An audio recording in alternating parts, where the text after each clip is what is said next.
Yo, what's up, everybody? Welcome. It's another edition of Orange Bloods Live. I'm Jeff Ketchum. No Chad Hastings today. He is doing, other stuff. So I'm going to be with you for the next hour-ish or so. Do me a solid, hit that thumbs up button. Subscribe to the channel. We're creeping up towards 200,000, and you guys are the ones that make that happen. So thank you for those of you who are subscribed, and thank you to those of you who will help us get to 200,000 who haven't already done so. I didn't do a show yesterday. I was off yesterday. Chad's off today, so I didn't get a chance to really react to any of the news yesterday. It's been kind of a quiet day on the Texas Longhorns football front. No transfers, no coaching changes, no support staff having left. I saw someone earlier, Rex St. Charles, asking in the chat, Bloodbath, really? Probably not yet, although 7 players, an assistant coach, and your recruiting director leaving in 36 hours, I don't know. Bloodbath is very colorful. There's no doubt about it.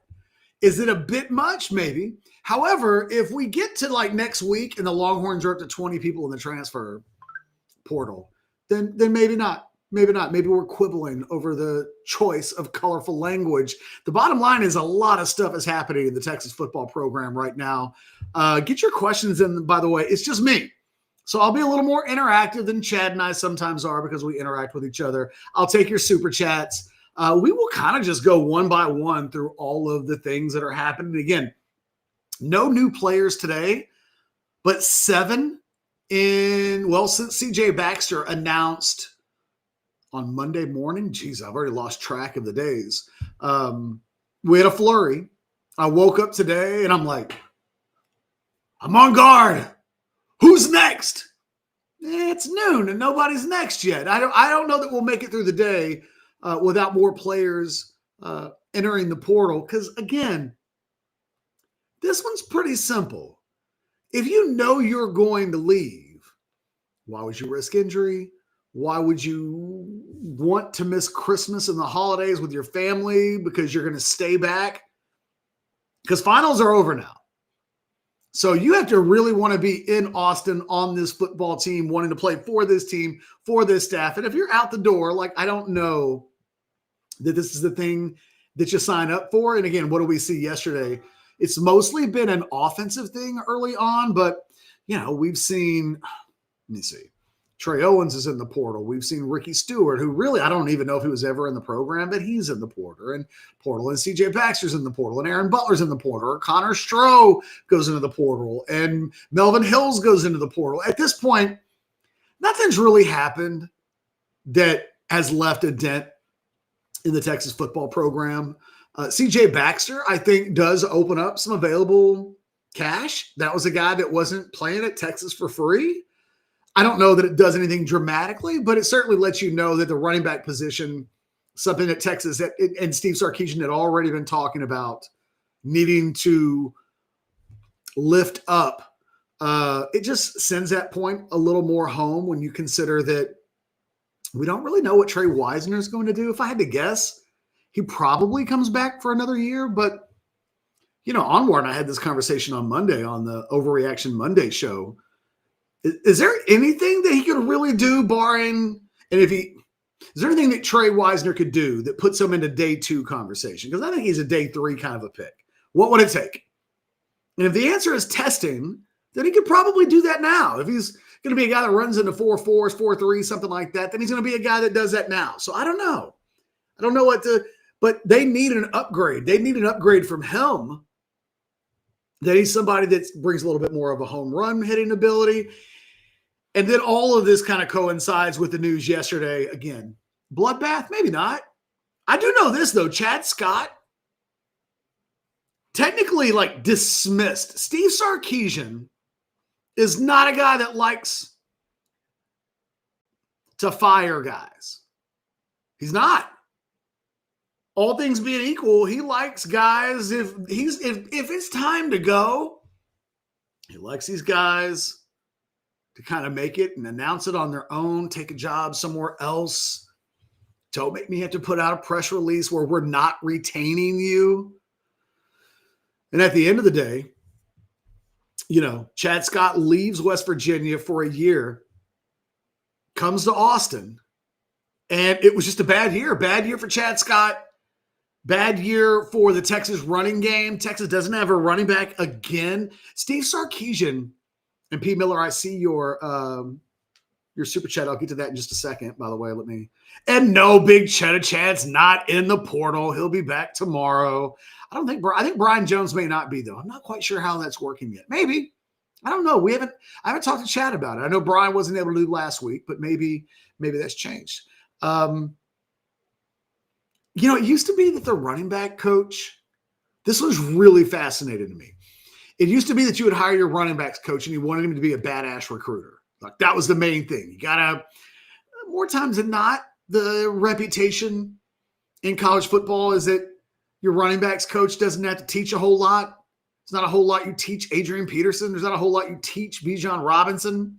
Now, I think those players would disagree. We know that coaching does matter, but by and large, running back coaches are thought to be guys that are hired because of their recruiting ability.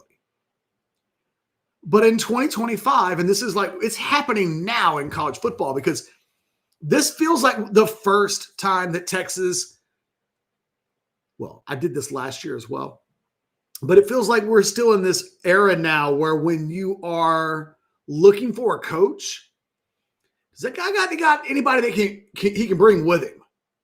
Because in the age of NIL and the age of guys getting paid and the age of Derek Cooper picks Texas because Texas put the most amount of money in front of him and they were outside the top 5 and then a number 1 and never left that spot, it wasn't because of Chad Scott. Bless his heart. And so now, if you remember when Chad Scott was hired a year ago, I wanted him. I was like, oh, Chad Scott? Cool. West Virginia had what was his name? Raheem White? I'm trying to remember the guy's name. He didn't have a big season. I think he got hurt. But he had a guy at West Virginia that balled out 2 years ago. And the thought was, well, you're going to get Chad Scott. And that guy might bring his protege with him because the guy had entered the portal last year at West Virginia and then exited the portal because he said he wanted to play with Chad Scott. His relationship with Chad Scott was paramount to everything. So then Chad Scott left West Virginia. It happens. And then the thought was, well, that kid was going to transfer anyway. He'll just follow Chad Scott. And it didn't happen. And in the end, Chad Scott, I'll be careful. I got in trouble yesterday. I was talking about we haven't gotten to the Aaron Joe story yet. Texas's recruiting coordinator took the GM job at North Texas. Now let me paint the picture for you. Last February, Aaron Joe was the general manager at Georgia Tech. Decent Power 4 program. Like he's building a reputation. He's doing work. Georgia Tech, towards the end of the season, ranked as high as Texas was. Although, don't mistake me for saying that. I'm just saying Georgia Tech, not terrible. He's the GM at Georgia Tech. He takes a job to Texas to become the recruiting coordinator, which is not the general manager job. It's a lesser job. But you get it, right? Because you're going from Georgia Tech and you're the GM, but you can make a case that Texas is the big leagues. There's Power 4 and then there's Power 4. So he takes the recruiting coordinator job at Texas. And then 10 months later, he takes the GM job at North Texas. And look, Neil Brown was an assistant at Texas this year. He follows Neil Brown there. Cool, right? Like, fine. I loosely went on to Twitter yesterday. And I was like, wait a minute, this guy went from the general manager at Georgia Tech to the recruiting guy at Texas to GM at North Texas in 10 months. I had the audacity to say that felt less than optimal for everybody involved. Like if I'm talking to this guy last January, it's just in January, because we're still in 2025. And I say, yo, man, just FYI, if you take this Texas job, you will be the general manager at North Texas in 10 months. think Aaron Joe is doing? He ain't leaving Atlanta. He's not leaving Atlanta if you tell him in 10 months from now, you won't even make it to Christmas. You'll be at a lesser program at North Texas. I got in trouble. People got pissed. It's weird. I said some things this year that nobody has gotten upset about. I got feedback on the Aaron Joe comment. So I will be careful today when I point to just what happened with Chad Scott and I say it feels less than optimal that Chad Scott was here for less than a year and is out the door. That's a bad hire. That people get mad when you say things like it's a disaster. But look, let me just to be clear, because sometimes words matter. The definition of, and you know what, maybe disaster is too strong.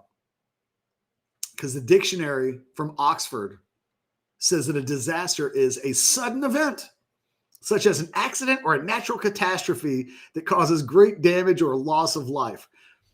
Okay, so maybe it's not a disaster, although you could make a case. He caused great damage to the Texas run game in 2025. C.J. Baxter averaged less than 4 yards per carry. Everybody's transferring out. It did not work. As far as hires go, you could make a case. If you're going to have a disaster, having to get rid of a guy in less than a year, it's knocking on the, it's a kissing cousin of a football disaster. But we start looking at what do you do if you're Texas, if you bring in a new guy, which they will, clearly. They will have a running backs coach. Are you hiring a coach or are you hiring a coach that brings a player? Because for the first time ever, I don't think it matters if a guy can recruit. Chad Scott was able to get Derek Cooper in recruiting, and it wasn't because of Chad Scott. It was not. Like, Chad Scott's not getting a job because somebody's like, he landed Derek Cooper in recruiting. No, Texas put a big old bag of cash in front of Derek Cooper, and he said, I do. And then never changed his mind. In fact, Orange Blood's Jason Sukumel did an interview or communicated with somebody close to Cooper yesterday. And Cooper was like, we're shocked. Didn't see it coming. Does it change anything? It was like, I don't know. We know. Derek Cooper ain't going anywhere. Chad Scott does not affect the bag. So, the new guy will come in. Derek Cooper will be a big fan. He ain't going anywhere. I would not worry about Derek Cooper. But the new guy that comes in, look, he'll have a big reputation. I think I wouldn't care if you change running back coaches every single year. And the way that you get a running backs coach to come to Texas is they got to bring somebody. Do you have somebody who runs 4.3 that you can bring with you? No? Next. Do you have somebody that can gain more than 25 yards in an entire season on a single play? No? Next. Now, some of the early conversation, and don't worry, P. Miller, I'm going to get to you in just a second. I'm just kind of finishing up my opening monologue, if you will. And then we'll get into some interactiveness and we'll chit-chat about a number of different things as we wrap up this coaching conversation. Pete Nakos comes out with a running back hot board for Texas, which is funny because I don't know that I've ever seen a position coach hot board before. And I think I know why. I don't know that you get Nebraska running backs coach E.J. Barthel. Okay. Sure. All these guys are good coaches. But what's going to make a difference next year in the Texas run game is going to be, is the offensive line any better? And they got anybody who's good at running back, really good? They didn't this year. And guess what? The running game wasn't very good. So I'm looking at On Three's Pete Nakos' running back hot board, and Florida running backs coach Jabbar Jaluk was in there immediately. And look, there's a lot of thought that if you can get your fingers in on him, then maybe you can get your fingers in on the running back that they have there that isn't in the portal. But boy, wouldn't you love it if you could get that guy in the portal? There's LSU running backs coach Frank Wilson. I mean, Texas wasn't real big on Caden Durham in recruiting, but he's averaging 5.8 yards per carry. He's fast. He's legitimately fast. If Frank Wilson was bringing him with you, does that change anything? Does Does Georgia Tech's running back coach Norval McKenzie do anything for me? It didn't do anything if he didn't bring anything. Chad Scott had a good reputation. Do you know what he didn't bring with him? Talent. And we're not in a world anymore where his recruiting ability matters, because they signed one of the best running backs in the country in Derek Cooper. And Derek Cooper, regardless of what people close to him might say, did not sign because of Chad Scott. Chad Scott did not have Texas in Derek Cooper's top 5 in June. 2 weeks later, after Jason Tucumel had interviewed him in person at a Rivals event, he's committing to Texas. He's got Texas in the 1 spot. It wasn't because of the running backs coach. So you don't have to make that hire ever again thinking, well, this guy's ability to recruit. I mean, it matters, but it's not the most important thing. And once upon a time, it would have been.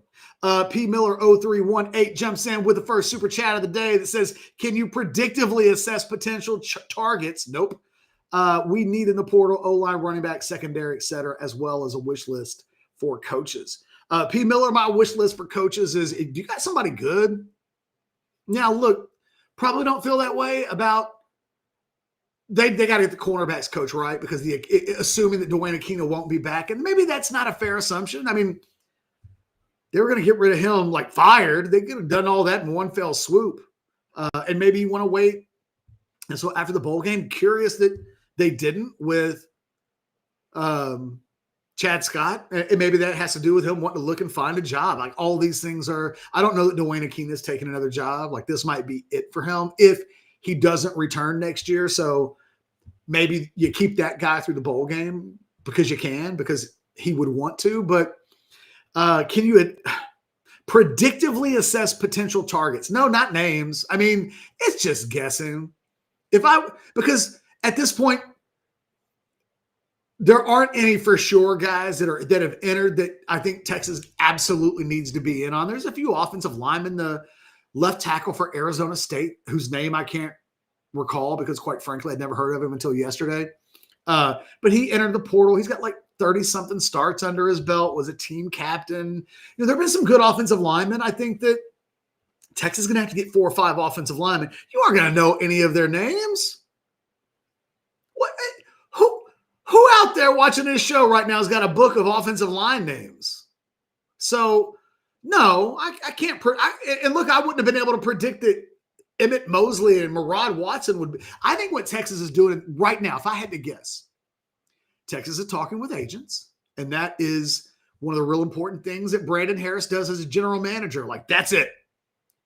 If you want to know, like, first and foremost in 2025, what you need your general manager to be able to do, maybe more than anything else. And look, there's a conversation about skill traits and what the most important thing is, but being able to like work the room with agents and foster those relationships so that you know who's available, who could be available, what would it take to make somebody available.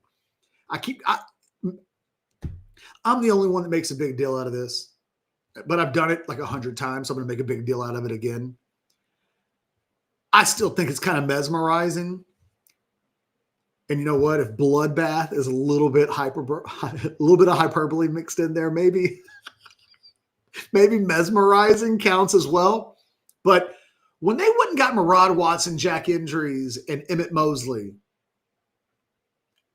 in one fell swoop in the spring, portal opens up. Players enter their name. No other school in the country had this happen. Texas got bang, bang, bang, commit, commit, commit. As soon as those guys entered the portal with no visits. Texas had that lined up.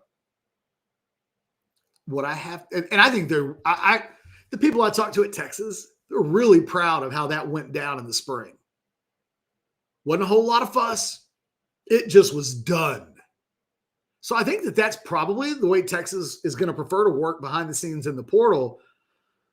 There are going to be guys that enter the portal that transfer to Texas that are entering the portal because Texas and his people were in communications.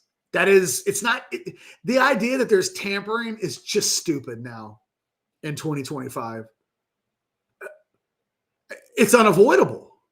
It is absolutely unavoidable for some form of tampering to not occur, because what doesn't happen is when you're talking to if you're Brandon Harris and you're talking to an agent and he's representing 50 guys, that agent's going to mention some dudes that he has that might be available. You know why? Because he's an agent. The fuck does he care about the NCAA's tampering rules? That ain't his business.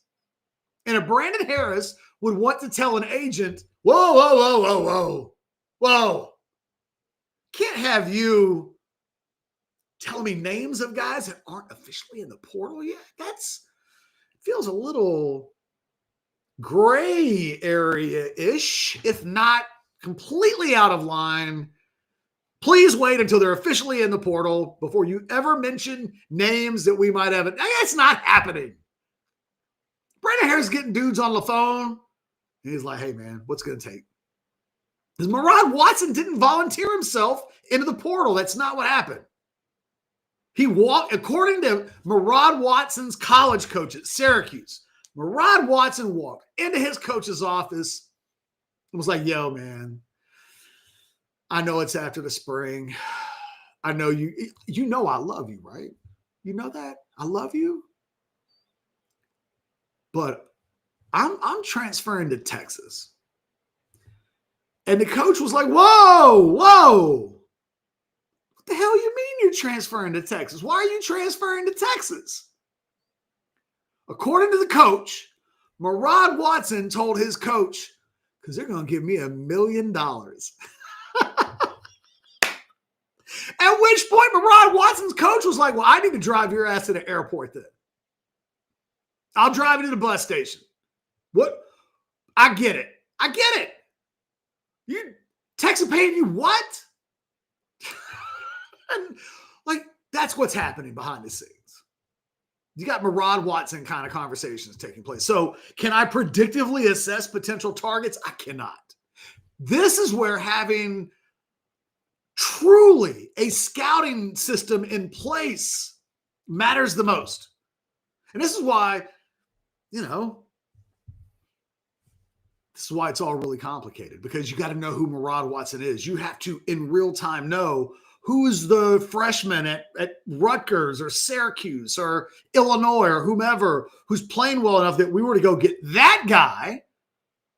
We have him for 2 or 3 seasons. That's what Texas wants. They love these guys that are going to arrive and bring multiple years of eligibility with them. That's why they loved what they did in the spring. I think you're going to see a combination of older guys. God, Texas is about to be in single digits in seniors next year. So Sark's got to build got some old dudes. They got some 20-something-year-olds on the team. But I think, look, P. Miller, I expect him to take a quarterback as a Matthew Caldwell replica, just in case. They got 3 scholarship guys on the roster right now. You have to take – I suppose they could slot one of their walk-in. They're going to get a scholarship guy. They're going to find another Matthew Caldwell. He'll be the 4th guy. And so you'll see them go there. They're going to go running back.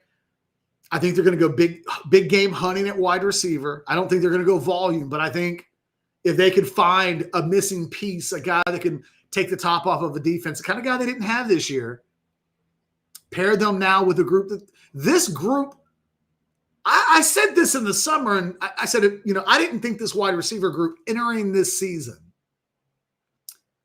I had questions about whether or not it would be good enough to win a national championship, that all these guys might be a year away. Well, when you look at Ryan Wingo, now he's a second-team All-SEC player, but almost all of his success happens in the final 4 or 5 weeks of the season. You feel differently about Ryan Wingo, I think, today than you did 12 weeks ago. Emmett Mosley, same thing. Parker Livingston, you know what he is now? I'm curious to keep an eye on DeAndre Moore.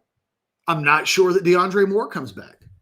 This is not working. DeAndre Moore is playing a lot of football, but he's not generating a lot of production.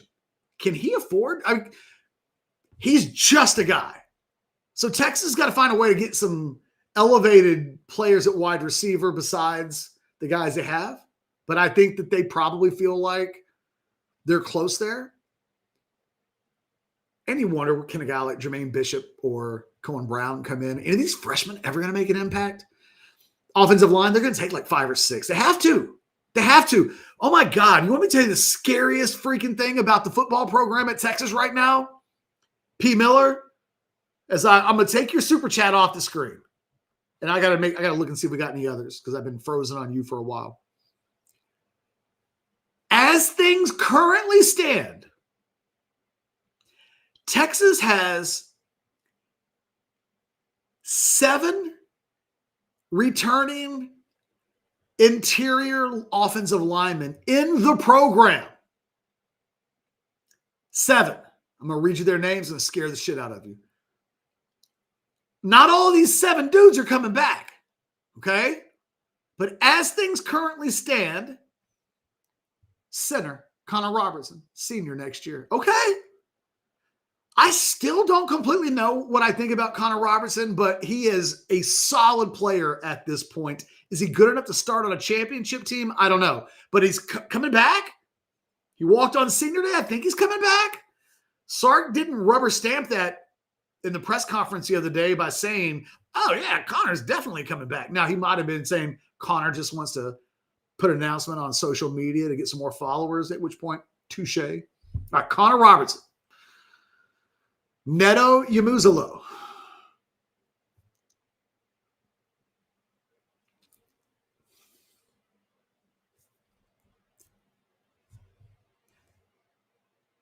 I am assuming, got to be careful, right? Don't want to make an ass out of just me, probably. I do that too often without, pausing a little bit. But if Neto did come back, how the hell would any of us know? How would we know? How would we know if Neto Yamuzalo came back? They will never play him. They never played him. It was like, should we put Connor Stroh in the game instead of Neto Yamuzalo? Oh, probably. Wait, what? Like, I don't know. I asked earlier this offseason, or this season, if Neto, did he kill 5 hookers? Like, what happened? We got some Craig James stuff going on here? Allegedly. So he's number 2. Nate Kibble will be a redshirt sophomore next year. I don't know what he is. I don't know if he can play. I don't know. Daniel Cruz, your backup center, redshirt sophomore next year. I don't know if he's ready. He's like Nate Kibble. I know he wasn't good enough to play this year. Then you've got 3 guys that all redshirted this year. Jackson, Christian, Devin Coleman, Jordan Coleman. Those are all of the guards and centers in the entire program that are returning. And you might lose a couple of those when it's all said and done.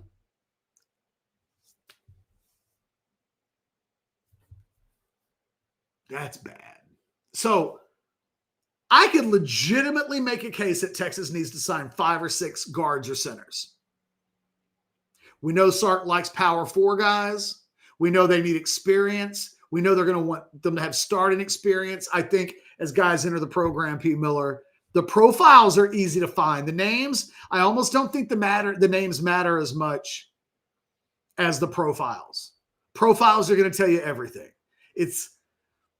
I don't think they have to be 5-star guys. I think this is the thing that Texas got wrong about the portal a year ago. They keep saying these things like, well, we can, other than Emanuel Pregnon, we couldn't find anybody who we thought was good enough in the portal. I was like, no, there are plenty of guys that are good enough to be All-Americans? No. Good enough to be better than Connor Stroh or even Cole Hudson or Neto Yamuzalo? Yes. For sure. They have to stop thinking like, well, we just can't find any Colin Simmonses out there that are guards. Well, no shit. You don't have to find an all SEC player. You got to find somebody that improves your 24th, your 23rd, and your 22nd best starters on offense and defense. That's it. So to me, that's easy to find. There are tons of those guys. Texas choosing to view the portal as if, well, we can't find somebody who's just going to come in and be a difference maker. What's a difference maker? Because I would argue, had they had a guard better than Connor Stroh this year that they'd found through the portal, whatever that means to be better than Connor Stroh, they might be playing in the playoffs right now. That sounds like a difference maker. But catch, He didn't make all SEC. He's not an NFL player. He's not one of your guys. He's not a super blue chip. Doesn't matter. Not everybody needs to be a super blue chip. You want to have as many of those as you can possibly get, but you can't have starters who are suboptimal. You can't have starters who are below replacement level players, because at that point, just getting a replacement level player is an upgrade. And Texas needed that. They didn't need an all-pro at left guard this year. Do you know what they needed the left guard to be as a player? Someone who's not an abomination on the field. Seems like you can find that. Texas had a hard time with it. Apparently, anytime Cole Hudson was hurt, there was nobody else that could play left guard that wasn't an abomination. At least now. So anyway, where you been? 6303 with a $4.99 super chat. People were so upset over Sark not being mad enough over 9-3. His actions are telling us 9-3 ain't happening again. Words only do so much. Show me. Oh, I think there are layers to this. Where you been? 6303. I think he's pissed. He just fired Chad Scott. He's pissed. He's pissed. Sark's pissed. I'm not mad that Sark wasn't upset. I'm just upset that upset's the wrong word. Upset, man, I hadn't given two shits thought about it other than when it happened and I said it and you brought it up just now. Like, I'm not over here mad. Oh, Sark, 9-3. Sark called the season he called it a great season when the bowl announcements were made on Sunday. He said, we've had a great season. No, they haven't. No, they haven't. Now, I'm not upset that I care about discussing this much more than we are right now. So it's not like they're so upset. It's just a bullshit thing to say. We know better. It's okay to say we had a decent year. Hey, man, we beat all our rivals. Was it a great season? Can't be a great season if we don't make the playoff. Why, coach? Because we're a playoff program. I've said that shit a bunch already. How many times do I have to tell you people Texas is a playoff program? Oh, Sark? Gotcha. I just don't know why it's so hard. We just play the pretend game. I'm not mad at Sark. I'm not upset at Sark. I just wish Sark would be for real. 2 weeks ago, you said Texas was a playoff program. Now we're announcing the Citrus Bowl. It's not great. It's not destitute. I think it's okay to be look, it was an okay season. We're going to go play in a bowl game that we're kind of excited about. We wish we weren't there, but we're going to go play it. We're excited about it. But the thing is, you know why they can't be honest? The money. This is why ultimately I can't get too mad at Sark. He can't say they don't want to play in the bowl game. He can't say he's just going to play the kids. There's certain things that he can't say. Why? Because they got to sell tickets. Because Texas has an allotment of tickets. Because the bowl game wants to have a sellout. Because they want people to watch the game. Money, money, money, money, money. So I'm not mad. I'm just saying, just keep it a buck with us. It's okay. It's okay. It's okay. In fact, I think Sark endears himself to us more when he just keeps it a buck. Not good enough. It's okay to say that. Now, his actions, we ain't there yet. Getting rid of Chad Scott is not a sign to me that major changes are being made. Because I think we can run through about 10 things that need to change. Running back coach, just scratching the surface. But I feel you. Show me. I'm just saying I don't think he showed us yet. But I think he will. Don't get me wrong. I think he will. Jay Lee said, I'm surprised I saw this, sent a super chat on the pre-recorded show earlier, as light as that room is, and with the need to get portal guys, wouldn't now be the time to change O-line coaches and create some excitement? No, man, there's not going to be a guy in the portal. I don't think.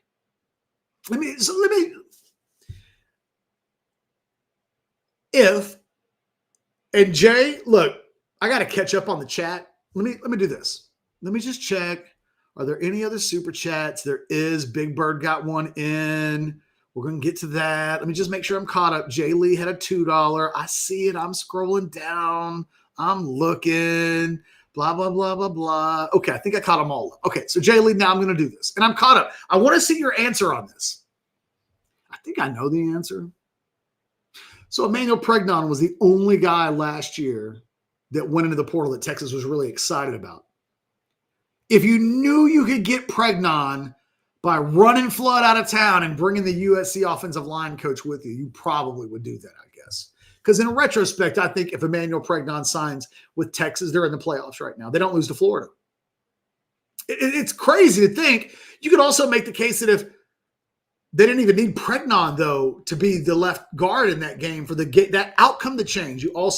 They probably win that game if Malik Muhammad is healthy. Like, there's a lot that went into the Florida game that nobody really gives Texas any grace over. And I'm not saying Texas deserves any grace. I'm just saying there's some extenuating circumstances specific to that game. Malik Muhammad missing a game as an example that were just kind of unique to that time and place and moment. Because if Malik Muhammad plays in that game, Texas, I think, beats Florida. And then they're in the playoffs, whether or not Emanuel Pregnon is at guard or not. But I don't know if there's anybody in the portal that is so good or could be so good that you would bump out your position. Now, should Kyle Flood be the coach at Texas is a reasonable conversation to have. His recruiting hasn't been good enough. I think his judgment with his personnel has been poor. However, until this season and each of the last 2 years, the offensive line play has gotten better. Last year was probably, in 2024, when I say last year, the offensive line was probably the best that the school has had since 2006. So 18, 19 seasons had gone by until now we know that didn't mean anything when they played A&M, when they played Georgia, when they played Ohio State, that having the best offensive line in 18 years wasn't good enough. But man, they kind of pistol whipped A&M and they kind of pistol whipped Michigan up front. They kind of pistol whipped Oklahoma last year. Like, that offensive line was pretty good. And Kyle Flood is a difficult conversation. I think the thing that concerns me most about Kyle Flood right now with Texas in 2025 is that his history as an offensive line coach is if you give him a Brandon Baker, or a Kelvin Banks, those guys typically don't miss. In fact, Neto Yamusalo will end up being the biggest offensive line recruiting miss that Texas has had so far. But Kelvin Banks, home run. Brandon Baker turning into a home run as a borderline 5-star kind of a guy that they signed 2 years ago. DJ Campbell, in the end, we overrated him, but they're going to get a 3-year starter out of that guy. He'll play in the NFL. He never emerges as an elite guy, but good player. Like and honestly, DJ Campbell's about as bad. He has done an amazing job. Even when he was at Rutgers, if you give him a badass prospect, he will coach that guy up. He'll get him into the NFL. By and large, that's what he does.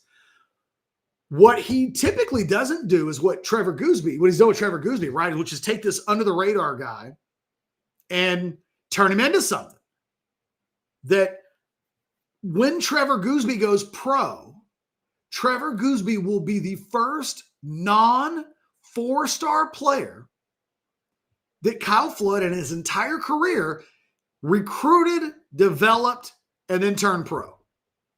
And it's just never happened. Now, some of that is because he didn't stay at Alabama long enough to build up. But the guys that he had at Alabama that weren't 5-star guys all flamed out. And probably the best guy that didn't flame out during his tenure was the center Seth McLaughlin that went to Ohio State and won the Remington Award last year and then got hurt and missed the playoffs, and they still won the championship. But that guy's not even playing in the NFL. So, like, Texas probably is going to need somebody who's really good at working with non-elite guys, because Brandon Baker may be the only elite guy they have on campus next year. So I think the offensive line is the one thing you do need a badass guy. And I wonder if, we've seen a lot of what Sarkisian, if you watch the film guy, he'll specifically talk about Sarkisian's offense needing more athletic offensive linemen. And they've been recruiting these physical monsters, but those guys can't get on bodies at the second level. They can't get into space. They can't get involved in the screen game. They can't get involved in outside runs as easily. They're mashers, but Sark isn't really a masher offense. And so they're kind of caught in between a couple of different lines of thought. The thing is, when Flood and Sarkisian were together at Alabama, like Flood just had a bunch of NFL dudes to play with. 5-star here, 5-star there, 5 stars on the 2D, 5 stars everywhere. It was the most talented roster in the history of college football while Sark and Flood were there. And it worked really well. And I think that Sark will be impossible for, like Sark knows, like most success I've ever had in my entire career was with Kyle Flood at Alabama, but replicating what Alabama does is really, really hard. Texas can't do it. Nobody will ever do it again in the history of college football. The teams that Alabama and Georgia built 5 years ago can't be built anymore. They can't. It's just impossible because of NIL, because of revenue sharing, because of all schools now have the distribution of money that can, we saw 5 stars go to Houston and Maryland and places like that because those schools, they pay more money than Georgia, Ohio State, or Texas. Let's see, what else do we have here? AZ Texan, jumped in for $4.99. If you're not going to hire a recruiter because it doesn't matter now and coaching doesn't matter without talent, who the hell are you hiring at running back? AZ, that's what I'm saying. I want to hire somebody who brings a player with him. I want LSU's Frank Wilson if it means that Caden Durham or Harlem Berry comes with him. I'm kind of a Caden Durham guy myself, though. I want the guy at Florida if it means he's bringing that badass dude from Florida with him. I wanted Chad Scott a year ago because I thought he was going to bring one of those running backs that he had at West Virginia that averaged like 5.5, 6 yards a carry. He didn't. And guess what? Texas didn't have anybody average 5 yards a carry last year, and he doesn't have a job. Now, AZ Texan, it's not as simple as that, I suppose. But you're probably going to lean into the coaching aspect now, or somebody who's got, you don't want someone who's incompetent as a recruiter, but you just don't need a rainmaker there the way that you used to. It used to be, that guy's going to go on the recruiting trail and rainmake for it. No, that's not how it works anymore. It's not. You know who makes it rain for Texas in recruiting now? The NIL people. The people that get on the phone with Derek Cooper and go, hey, man, I guess Derek Cooper's agent. Say, hey, man, what's Miami looking at? 400,000? What if we give him like 750, 800, 900? I don't even know what the numbers are. I'm just saying stuff out loud. They gave Derek Cooper a whole bunch of money. So much money that as bad as Miami wanted Derek Cooper, they never went to the Texas price tag. In fact, there are rumors going around today I saw about Justice Terry and Georgia, that Georgia is eyeballing Justice Terry in the event that Justice Terry goes. Why would Justice Terry go into the port? If Justice Terry is homesick, if Justice Terry hates Texas, if Justice Terry's had a falling out with the coaching staff, cool. I get it. But Justice Terry is at Texas because they went the Texas Tech route with him a year ago. They basically said, hey, man, we'll give you more money than you've ever even thought about getting, and you'll come to Texas. And he said, you're right, I'll come to Texas. He went to Texas over Georgia because Texas bid Georgia out of the puzzle. And it's okay to say that. It's okay. It's okay to say what happened. That kid's making a lot of money at Texas. That kid is not making as much money anywhere else in the country as he's making at Texas. Why is he going into the portal? To go to Georgia? You think Georgia's going to give him the same amount of money that they were offering guys when they were still in high school? When it's like players, it's like a used car.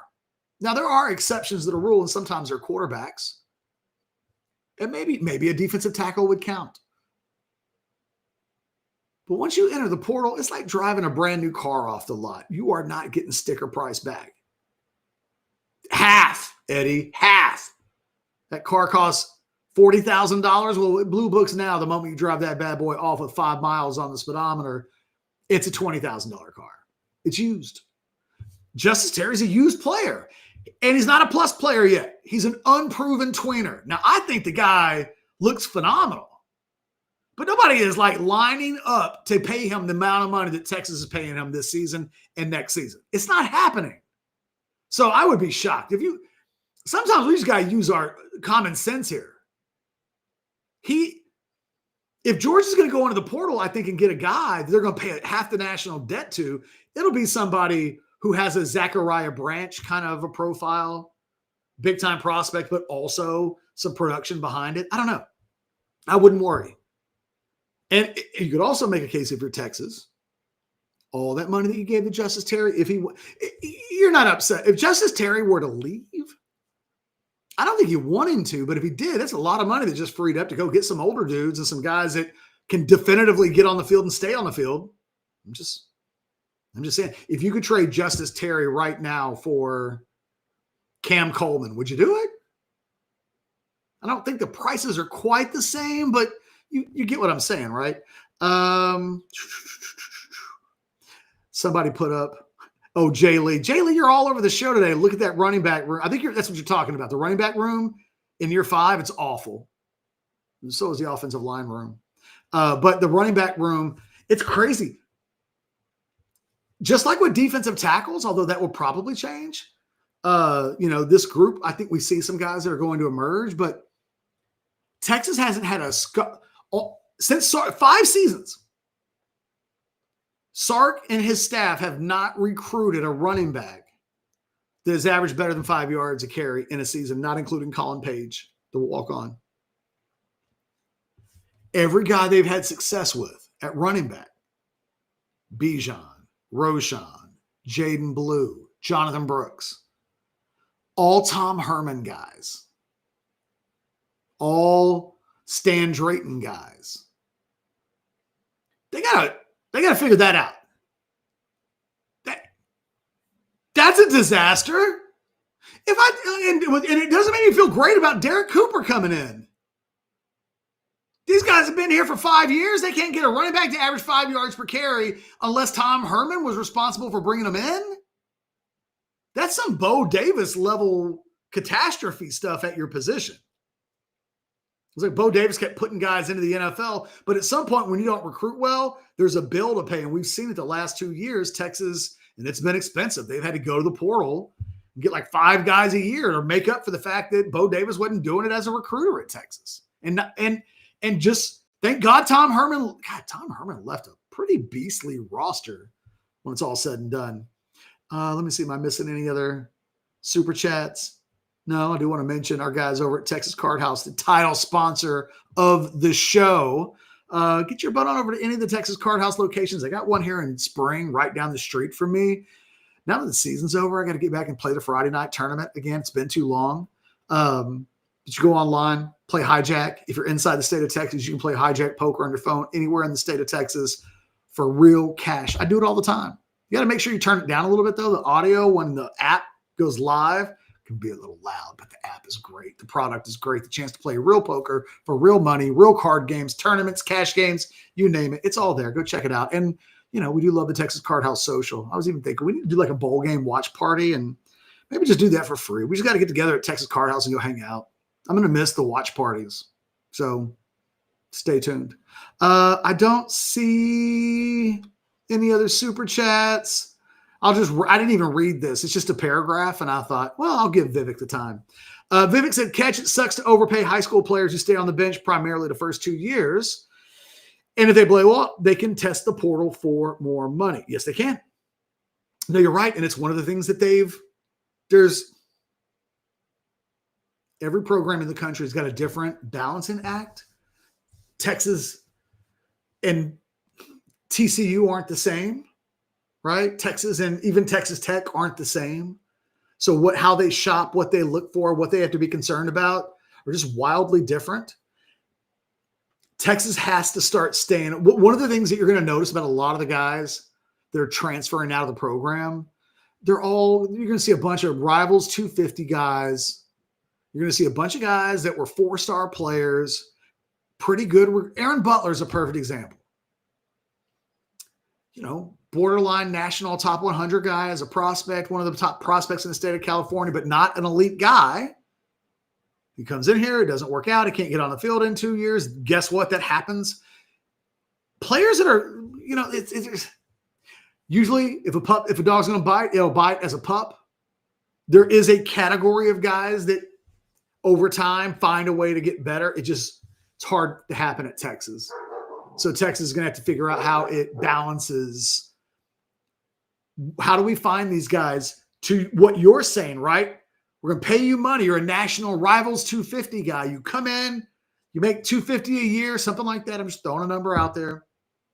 We're going to pay you $500,000 for 2 years, and we still don't even know if you can play. It is one of the rubs that I think we saw at the end of this recruiting cycle. Texas bailed out on some of these guys. I think those defensive tackles, the ones that peeled off late, I think Texas was like, y'all can go. We don't want to pay you. Well, what if you just paid us a little bit? Yeah, no, we hear what you're saying, but we don't want to pay you. I think that's what happened with Max Wright. The way it went down with Max Wright, and he's exactly the kind of profile of a guy that I'm talking about, you maybe have to stay away from if you're Texas. It's tantalizing because they're really good prospects. Not great. There's only a few of those, but they're really good. They're better than some of these other guys that you're looking at. Oh, this guy's better. Well, is he better right now? Is he going to be better when he's 21? Right? And a lot of times it's about what your eyes see in the moment. Sometimes it's hard to tell. What will a guy look like when he's a grown-ass man? You're trying to decide at 17 what a guy's going to look like when he's 23. Sometimes it is hard to tell. Max Wright, when they would have recruited him in the spring, I don't think there would have been a big, telling that kid, we're going to take care of you. Well, talk to me about NIL. Well, don't worry about it. We'll get to the end of the process. Everybody gets taken care of. You'll get yours. We'll take care of it. So he commits to Texas. Months go by. I think Texas realizes we ain't trying to put no money in guys that aren't playing. They're learning their lessons. Justice Terry, kind of as an example. Brandon Baker, kind of as an example. And those may actually work out, right? Brandon Baker, as it turns out, starting in year 2 and being pretty good this year and finishing the year strong, that's almost as good as you could hope for with a borderline or 5-star prospect. Very few guys are Kelvin Banks, even the 5 stars, and are coming in and playing in year 1. DJ Campbell wasn't. He was trading snaps with Cole Hudson. To be fair, he traded snaps with Cole Hudson for 3 seasons. But you feel me? I hope. By the end of the year, Max Wright's talking to the SMUs of the world, and they're telling him, hey, man, we'll give you definitively X amount of dollars. He's like, cool. I'm not robbing Wells Fargo here. That's a solid amount. Texas, you said you were going to pay me, right? Like, you guys will match that, right? I'm not asking for much, but they're offering me this. And I think Texas was crickets. I think they're like, no, man, you can sign with us, but we are not paying you $300,000 or whatever it would have been, right? Whatever that number was. Again, in college football recruiting in 2025, you cannot get upset if you value something at $5 and some other dude values it at $25. What do we always say in the business world? You are worth whatever the hell you can get paid. If someone will pay you, if someone pay me $1 million to do a YouTube show, I'm $1 million YouTuber. If I'm not, I'm not. Right? You are what you're worth. That's the kind of way the world works. So I don't get mad at Max Wright for taking NIL money elsewhere. Guys got to make decisions. Texas got to start making, and I think they started to. I think we're on the precipice of more, better, cleaner, wiser decisions. But these are the things that are constantly having to be assessed and weighed. And it's complicated. It's not running. This isn't 2015 college football. This is a completely different sport. Completely different sport. Jesus, Johnny Jackson, the Emperor 2025 has the longest name of anybody in the chat. That's why can't you just be Johnny Jackson or the Emperor 2025? Johnny, why do you have to be Johnny Jackson, the Emperor? That's a lot. It's a lot. Might I just suggest trimming it? Look, I'm GK Ketch. I'm not at Jeff Ketchum, King of Orange Bloods. Like, that's not my name. It could be. Or maybe Johnny Jackson, the Emperor 2025 is right. Maybe I need to be Jeff Ketchum, the king of Orange Bloods. All one big ass word. That'd be Jeff's got 5, Ketchum's got 7. That's 12. Then right? That's 15. King, that's 19. Orange Bloods. I've lost. Now we got an entire goddamn alphabet in the username. Trim it down, Johnny. That's what I'm saying. Trim it down. It's too much. Sometimes I have to serve verdicts on these, but you have to know when you come into the show, I do serve as the judge and the jury and the kingdom and the emperor of the Orange Bloods YouTube show. And you got to trim that down. It's too much. Too many words. Anything else? Jesus Christ. I just realized, I haven't looked at teams. I don't see anybody. I freaked out for a second. I was like, oh, it's been 30 minutes. Did somebody transfer and I missed it? No, we're good. We're good. No, Sandman's like, no math allowed. For real. Hey, Sandman, I got to 19 and I was like, oh, now I got to count. How many letters are in Orange Bloods? I got Orange Bloods right in front of me. I could just, but I gave up. And yes, Texas did miss. I don't know that Texas missed on John Mills because they got a commitment from John Mills. John Mills just flipped. He didn't want to go to Texas. He wanted to go someplace else. It wasn't like Texas misevaluated that guy and then they've rued the day, right? Like he just flipped to Washington. He's good. He would have played a lot of football this year for Texas. He is that rare exception of guys that could come in. No, Darian. It is not like a Tribe Called Quest. That is not the same thing. That's a fucking group, Darian. It's a group. It's not a person. How many letters does Fife Dog have in it? Fife wasn't walking around trying to put Tip's name and his name with, no, you're wrong. You're wrong on this one. It is not like a Tribe Called Quest at all. That's a group. If there were like 5 Johnnies and they were all together, okay. But I said, well, it's one Johnny. It's one Johnny. He's the emperor. But he can just be one or the other. Either be the emperor or be Johnny Jackson. I think that was his name. I started to want to call him Jimmy Johnson or Jimmy Jackson because of the Mavericks. Anyway.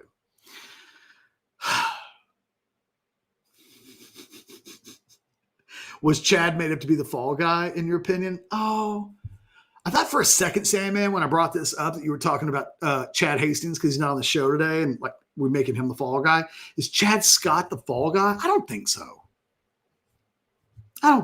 But I think who was that satisfied? No, but nobody that matters is like, oh, okay. Chad Scott's gone. Problems solved. I think it's the first step in like some tweaks that have to be made. I think one of the things that's happening right now, but it's happened because you're not the season that they've had, is they've had a chance to think about some things. By the way, we'll end it with this ATX Bates with the last word of the day. I don't know why all of a sudden I'm doing bad Bill Cosby. Let me go to ATX Bates. I don't know. Chad's the one that needs to do the bad Bill Cosby.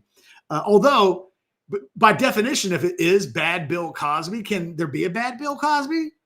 If I'm just like, happy holidays to you and the family catch, with Jello pudding pops. Buy or sell, See, it's a bad Bill Cosby is what that is. Buy or sell. A Christmas Vacation is the best Christmas movie of all time. Well, no, that would be incorrect. It's not. And I'm so glad that you've asked this, that you've come to this. Because earlier today on Twitter, I posted my top 10 Christmas movies of all time, ranked in order. Let's go through them real quick. And if you dump out now, I understand. I don't care. I'm doing this for me. Number 10, The Ref. I think one of the more historically underrated Christmas movies of all time. You know what it has that's great? A Christmas message.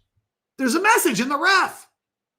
And I think it's the best thing that Dennis Leary's ever done. It's pre-icky Kevin Spacey. It's Kevin Spacey as a supporting character. So it doesn't feel like he would have been on the set all day sexually assaulting, allegedly, people. So, The Ref at number 10, number 9, an oldie but a goodie, The Apartment. It's an all-time classic. Some people, if you've never seen The Apartment, check it out. It's a fantastic movie.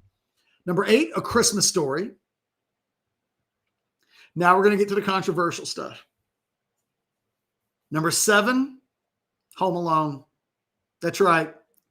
McAllister doesn't make it into my top 5. I don't care. I ain't scared. Don't at me.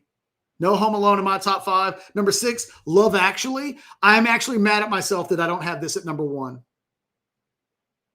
Love Actually introduces me to Eva Cassidy. It was it's in the scene in Love Actually when, what's her face? I can't think of it. Julianne Moore is about to get down with a good-looking guy that's in her office, the little the Calvin Klein model that was in the office, and they're like making out, and the Eva Cassidy, and I'm like, in real time, I was like, who is that? It's one of the all-time great needle drops in the history of movies. Because I'm watching a movie, and Julianne Moore starting to show a little skin, right? So it's like, okay, what's going to happen here? And then it's like, wait a minute, whose voice is that? And I love the song Songbird. It was the song for my wife and I at our wedding. So Love Actually, number 6. I feel bad. Number 5, Scrooged with Bill Murray. Talk about a movie that historically underrated. It's in my top 5. Number 4, Miracle on 34th Street, the original. I'm just a mark. I've seen that movie 500 times. It was on all the time when I was a kid. Number 3, this will be controversial. Some people's number 1. ATX base is number 1. I have in the 3 spot, Christmas Vacation. It's the bronze medal winner for me. I'm sorry. Number 2, Elf. And look, number 1, we went chalk. It's a Wonderful Life. The last 10 minutes of A Wonderful Life make me cry every time. Every time. When Donna Reed, who deep down, I have had a Donna Reed thing since I was like 7. When I was a kid, I would get on Nickelodeon at 6 o'clock in the morning, and they would run a couple of Donna Reed shows before they'd run Dennis the Menace. And I just have had a thing for Donna Reed forever. I love It's a Wonderful Life. Jimmy Stewart gets me in my feels. It's the only movie out of all these movies that'll make me cry. It gets me every time. Every time. It is every time he goes back to his house and he's hugging on his kids and the whole community comes in to bail George Bailey out. Spoiler alert. It chokes me up. And when his brother walks in, the war hero, and he's like, to George Bailey, he's toasting him, to George Bailey, the richest man in town. Oh, it gets me in my feels. It gets me in my feels. You know what I like to do? I love It's a Wonderful Life so much that I like to watch people on YouTube react to It's a Wonderful Life just so I can watch the last 10 or 15 minutes and just cry all over again. Oh, to George Bailey, the richest man in town. It is.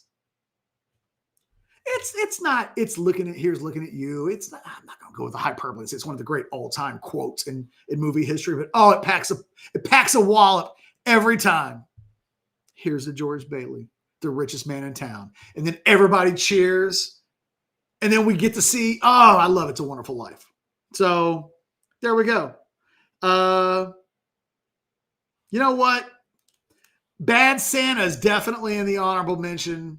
But at the end of the day, I wasn't going to put it in over the ref. All right, guys, I got to go. Got to get some Christmas shopping done. Like for the first time, I think I might go buy a present.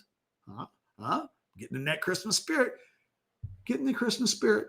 Watch It's a Wonderful Life on YouTube with the reaction channels. Trust me, it's a hoot. For myself and Chad, no, Chad's not here today. For myself and only myself, and the guys over at Texas Card House and Specs doing a thing in the Specs chat. Thanks to everybody who was in the Specs chat today. We're going to do this again tomorrow. Chat will be back. I don't know about Brian Jones. Until then,